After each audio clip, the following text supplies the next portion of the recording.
Okey, hari ni nak buat nasi goreng ikan ganus. Okey, cara mula-mula. Kemudian kita panaskan minyak kita, lepas tu kita masukkan kita punya bawang putih dan bawang merah. Ha. Bawang putih ni 20 gram, bawang merah kita 60 gram. Kita siap dah tu. Oh, crispy lah tu ni resepi daripada nasi dagang vintage di kedai ni. Lepas tu, okey, bila bawang kita dah garing, kita akan masukkan kita punya sambal belacan. Sambal belacan. Sambal belacan yang hot tadi. Oh, kisah dengan smack tadi. Punya bawang dah garing, kita akan masukkan kita punya sambal belacan. Walaupun dia sambal belacan ni, tekstur dia kita nak faham kita pun tak apa. Kita nak dia macam ada tekstur. Baru dah kita makan sedap belacan.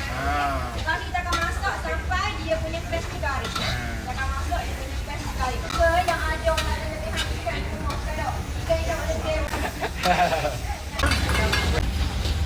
Ni boleh ikan. Ikan selayang boleh, ikan air boleh, ikan kembung boleh.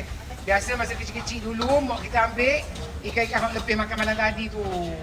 Daripada buang, buat nasi goreng, buat cepuk.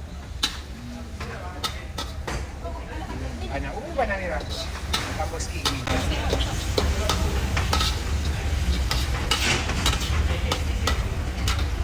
Panas awal di bawang merah.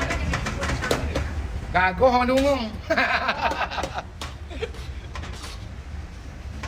Nasi goreng yang sedap, awak kena pastikan nasi awak tu, nasi goreng tu betul-betul garing. Kalau garing, dia akan kip. Ya.